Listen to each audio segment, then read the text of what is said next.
মানে চোখে ঘুম এসে গেছে। সারাদিন কাজকর্ম করে আসার পর না আর তখন মানে ইচ্ছে করে না, এনার্জি আসে না। বাবা এমন আচার করতে গেলাম যে সিলিন্ডারই শেষ হয়ে গেল। দেখো কাজের থেকে এসেও না নিস্তার নেই। এই যে আমলকিগুলো নিয়ে এসেছিল সব সুন্দর করে গুছিয়ে বেছে রাখলাম। এই যে আমলকিতে যে দাগগুলো দেখছো, এই দাগগুলো কিন্তু এগুলো আমলকির দাগ। এগুলো সব বেছে রেখেছি সুন্দর করে। একবার জাস্ট জলে ধুয়েছি, এবারে কলের মুখে এটাকে লাগিয়ে নি, এবার ভালো করে ফ্রেশ ভাবে ধোবো ফেলে দিই।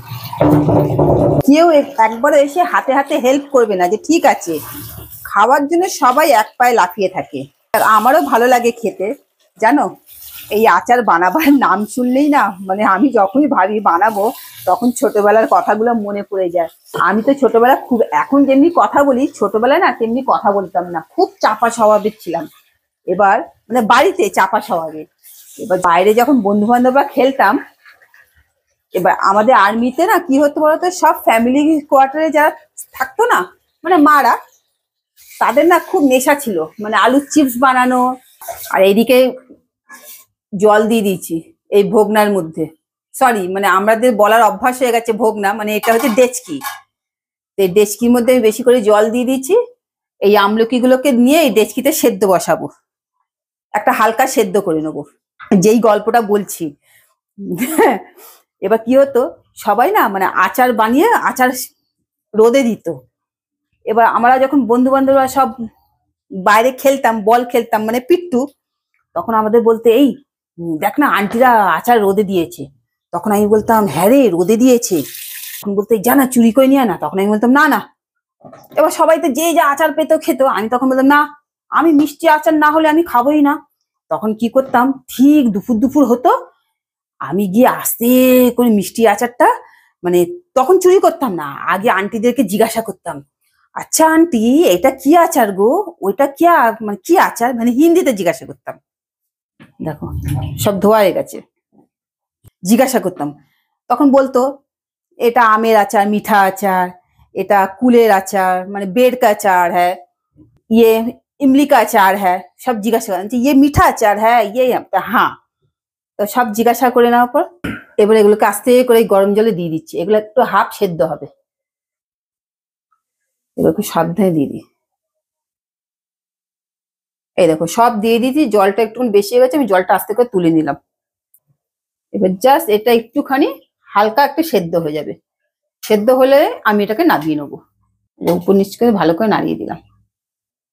এবার একটুখানি হালকা ঢাকা দিয়ে দিই, ঢাকা দিয়ে দিলে তাড়াতাড়ি সেদ্ধটা হয়ে যাবে। তখন কি করতাম, আস্তে করে দুপুরবেলা জিজ্ঞাসা করে নিতাম কোনটা মিঠা আচার কোনটা এই আচার, বলে আস্তে করে যেন চুরি করে নিয়ে চলে আসতাম। ব্যাস, এবার চুরি করে নেওয়ার পরে আন্টিরা বলতো আরে কে আচার চুরি করলো, কে আচার, আবার গিয়ে আন্টিদের পাশে গিয়ে চুপ করে বসে পড়তাম।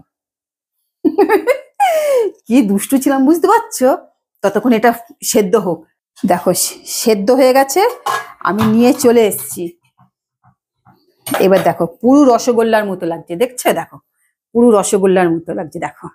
এবার এইগুলোকে পুরো ঠান্ডা হতে মিনিমাম 7 থেকে 8 ঘন্টা লাগলো। মানে এইগুলো করা যে কি ঝামেলা না কি বলবো। এবার এগুলোকে না এরকম মাঝখান থেকে এরকম দেখো একদম যে ঠিক আছে, মাঝখান থেকে এরকম করে কাটতে হবে। দেখছো কেটে দিচ্ছি, কিচ্ছু না। মানে ছোটবেলা আচার চুরি করে খেয়েছি, তার ফল হচ্ছে এই যে এখন সেই লোভটা। এই যে ভেতরে যে দানাটা আছে এই দানাটাকে বার করে নিতে হবে। আমি এখন এই একটা একটা করে দানা বার করতে থাকি। এতগুলো দানা বার করে কত রাত যে হবে না কোনো ঠিক নেই। এখন সবে রাত্রি 11টা বাজে। আমি এগুলো করি, বাকি গল্পটা পরে বলছি। এই আচার চুরি করার গল্পটা, আমার এই আচার চুরি করার গল্পটা তো আমার বাবাও আমাকে সাথ দিত। যখন আমি করব তখন তোমাদেরকে বলছি বাকি গল্পটা। দেখো কথা বলতে বলতে দেখো সব আমলকি গুলোকে ছাড়িয়ে দিয়েছি, দেখেছো দেখো একটাও কিন্তু দানা নেই। এখন বুঝতে পারছি ছোটবেলায় না একদম চুরি করে খাওয়াটা উচিত ছিল না। কেন বলতো, এই যে আমলকির আচার করতে গিয়ে যে কি কষ্ট হচ্ছে না, কেন তারা গালাগালিটা দেবে না। এই যে একটু জল দিয়ে দিয়েছি, এবার এবার গুড় দিয়ে দেবো, হাড়ে হাড়ে টের পাচ্ছি। আর আমাদেরকে বাবাও সাপোর্ট করতো। 2 কেজি আমলকিতে মিনিমাম 1 কেজি মতো গুড় লাগবে, আরো বেশি দিলে ভালো হয়, কেন আমলকি তো অর্ধেক বডিতেই লেগে যাচ্ছে। এবার এটাকে আস্তে আস্তে করে জাল দেবো গুড়টাকে।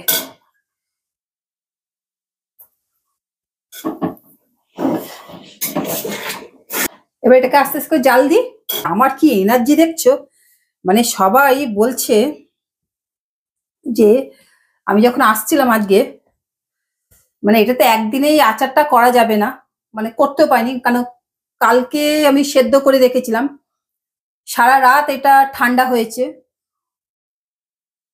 আজকে অফিস থেকে এসছে, দানাগুলোকে ছাড়িয়ে এবার রাত্রিবেলা এটা করতে বসেছি। যখন আসছিলাম না, তখন আমাকে কয়েকদিন বলছে, এই তুমি একটু বসে একটু আড্ডা দিয়ে যাও না, একটু আড্ডা দিয়ে যাও না। আমি তখন বললাম, না গো, আজ আড্ডা দিতে আমি পারবো না, কারণ কি আমার আজকে অনেক কাজ আছে। কি কাজ আছে, কি কাজ আছে, তখন আমাকে জিজ্ঞাসা। আমি তখন বললাম, না গো, একটু আমলকি আচার বানাবো। বাবা, তোমার ধৈর্য আছে, আমাদের এত শত ধৈর্য নেই। আমি তখন ভাবলাম, সত্যি ধৈর্যটা থাকবে কি করে, কারণ কি সবাই যে যার বাড়িতে কাজ টাজ করে সব মানে বিকেলবেলা আড্ডা দিতে বেরিয়ে গেছে। আমি তখন বললাম, হ্যাঁ, যদি আড্ডাটা যদি না দিতে তাহলে কিন্তু আচারটা বানাতে পারতে। আসলে এই আড্ডাটা তো একটা নেশা, আড্ডা না দিলে চলবে না, তো সেই জন্য আনছি। আর আমার তো এই আড্ডার নেশা নেই। আমি অফিস থেকে এসে চাটা খেয়ে আমি,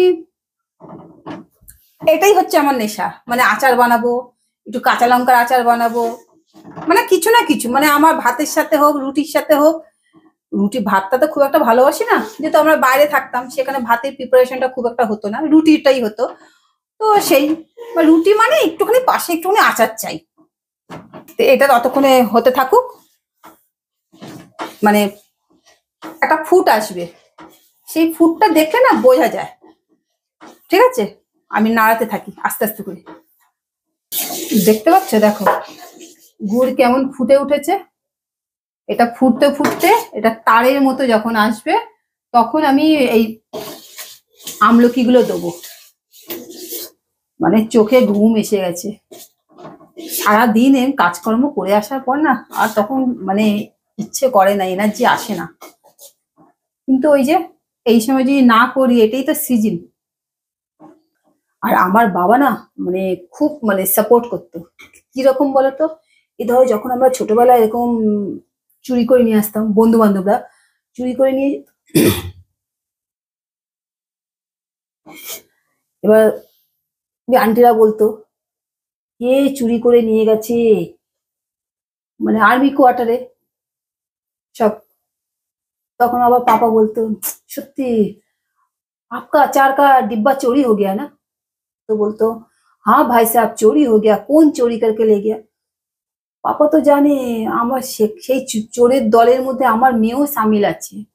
বাবা বলতো, হ্যাঁ, কি করবেন, বাচ্চারা চুরি করে নিয়ে গেছে, মানে হিন্দিতে বলতো, क्या कर कीजिएगा, बच्चा लोग चोरी करके संभाल के रखिएगा, अचार बोल के बात है, मीठा अचार कोई बाहर रखता है।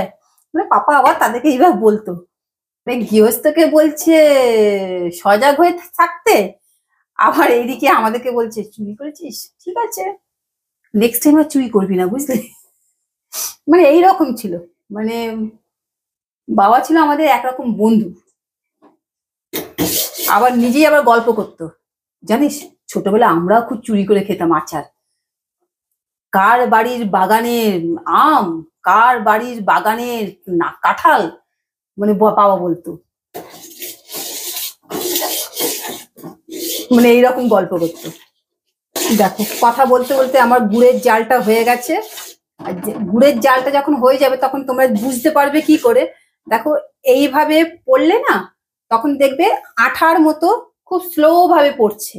দেখছো, দেখো মনে হচ্ছে যেন আঠা পড়ছে, মানে একটা তার যাকে বলে, যে দেখো তার পড়ছে। এইবার আমি এই আমলকিগুলো সব দিয়ে দেবো। গ্যাসটা বন্ধ হয়ে গেল, গ্যাসই শেষ হয়ে গেল, এবার গ্যাস লাগাতে হবে।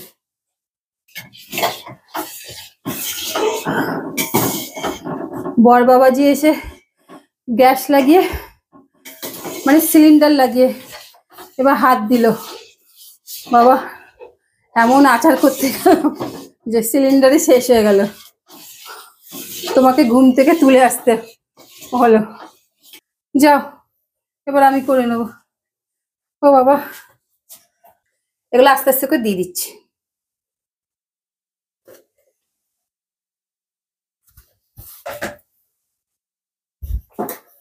এবারে আমি এগুলোকে সব দিয়ে দিলাম।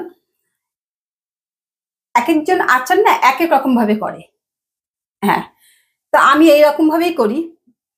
তো যে পরিমাণ মানে আমলকি হবে তার অর্ধেকটা গুড় হবে, এটাই হচ্ছে। ভালো করে মিক্স করি। এর মধ্যে একটু নুন দেবো। নুন দেওয়া হয়ে গেলে এটা যেই মাখা মাখা হয়ে যাবে তখন আমি এটাকে না গ্যাসটাকে অফ করে দেবো। যেই এটা ঠান্ডা হয়ে যাবে তখন এর মধ্যে 5 ফোড়ন, শুকনো লঙ্কা আর অল্প করে গোলমরিচ, এই তিনটেকে ভেজে মানে একটুখানি দানা দানা অবস্থায় মিক্সিতে গুঁড়ো করে নেবো।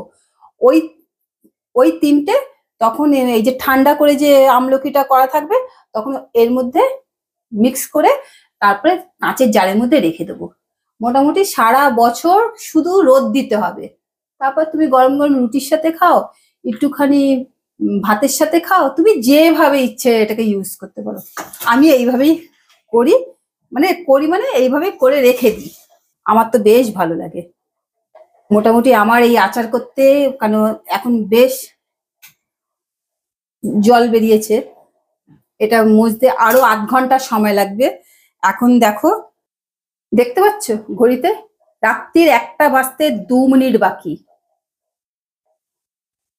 মানে আমার শুতে শুতে যে কত রাত হবে জানি না। আবার কালকে বেরোতে হবে সকালবেলা উঠে, কি আমার এনার্জি তাহলে দেখো। আমি আর বেশি রাত করব না। তোমরা কে কে এখনো এইরকম ভাবে আচার বানাও প্লিজ আমাকে কমেন্ট করে জানাবে। মানে অফিস থেকে এসে রিহার্সাল করে ঘরে সব কাজকর্ম সেরে এইভাবে রাত জেগে আচার বানাও, প্লিজ আমাকে কমেন্ট করে জানাবে। আর লাইক, শেয়ার, সাবস্ক্রাইব করতে ভুলো না। আর আমার যে এক বন্ধু আমাকে বলেছিল যে দিদি তুমি আচারের রেসিপিটা দেবে, তো তো তুমি আচারের রেসিপিটা দেখে নিও, স্পেশালি আমি তোমার জন্য বানিয়েছি। ঠিক আছে, তাহলে আজকের ভিডিও আমি এখানেই শেষ করছি। দেখা হচ্ছে আগামীকাল ঠিক দুপুর 12টার সময়। নমস্কার।